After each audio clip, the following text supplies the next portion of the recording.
যেটো খবৰ পালোঁ এই অলপ আগতে যে বিজনী স্থিতৰ ৰায়হান ৰ'জ বুলি এটা হোটেল আছে, হোটেলত আজি মানে একদম অপেনভাৱে গোমাংস বিক্ৰী কৰি থকা আমি খবৰ পালোঁ। যাতে আৰক্ষীয়ে আহি আজিৰ এই আপোনাৰ যিটো ৰেডটো কৰিলে, তো আৰক্ষীৰ ৰেডত গোটেইখিনি গোমাংস উদ্ধাৰ হ'লে। তো আজি এইটো আমাৰ এনেকুৱা এটা হিন্দু এৰিয়া, ইমানখিনি এটা হিন্দু জনবহুল এৰিয়াত এনেধৰণে কেনেকৈ সাহস পালে যে এনেকুৱা অঞ্চলত সিহঁতে গোমাংস বিক্ৰী কৰি আছে, কেনেদৰে গোমাতাক হত্যা কৰি ইয়াতে বিক্ৰী কৰি আছে। তো আমি ৰাষ্ট্ৰীয় বজৰং দলৰ পৰা এটাই দাবী জনাইছোঁ অসম চৰকাৰক যে অতি সোনকালে এনেকুৱা ধৰণৰ যিটো দুষ্কৃতিকাৰী যি এই গোমাতাক হত্যা কৰা হত্যাকাৰীসকলক গ্ৰেপ্তাৰ কৰিব লাগে, আৰু বিজনীৰ যি এই ধৰণৰ হোটেল বা ৰেষ্টুৰেণ্টবিলাক আছে গোটেইখিনি বুলডোজাৰ দি ভাঙি চুৰমাৰ কৰিব লাগে। আৰু এইটো অসম চৰকাৰে নোৱাৰে তেনেহ'লে আমাক দিয়ক, আমি ভাঙি একদম চুৰমাৰ কৰি দিম। এনেকুৱা কোনো দুৰ্নীতিকাৰী ধৰ্মবিৰোধী মানুহে আমি এই বিজনীত থাকিব নিদিওঁ। বিজনীত কোনো ধৰণৰ এই গো মাংস হত্যা কৰে হত্যাকাৰী দবদবনি নচলিব। এইখিনি কথা অসম চৰকাৰে দাবী জনাইছোঁ, অতি সোনকালে ইয়াৰ বিহিত ব্যৱস্থা গ্ৰহণ কৰিব লাগে।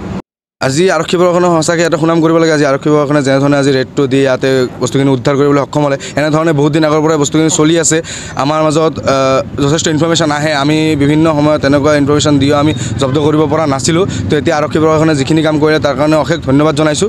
আৰু এই যিবোৰ দোষী আছে সিহঁতৰ উপযুক্ত শাস্তি হ'ব লাগে। আৰু বিজনীৰ দৰে এনেকুৱা এটা হিন্দু জনবহুল এৰিয়া, বিজনীৰ মাজমজিয়াত এনেকুৱা জেগাত যদি এই ধৰণৰ গোমাতাক হত্যা কৰি যদি এই মাংস ইয়াতে বিক্ৰী কৰি আছে, ইয়াৰ কাৰণে ইহঁতক মানে কঠোৰ শাস্তি দিব লাগে।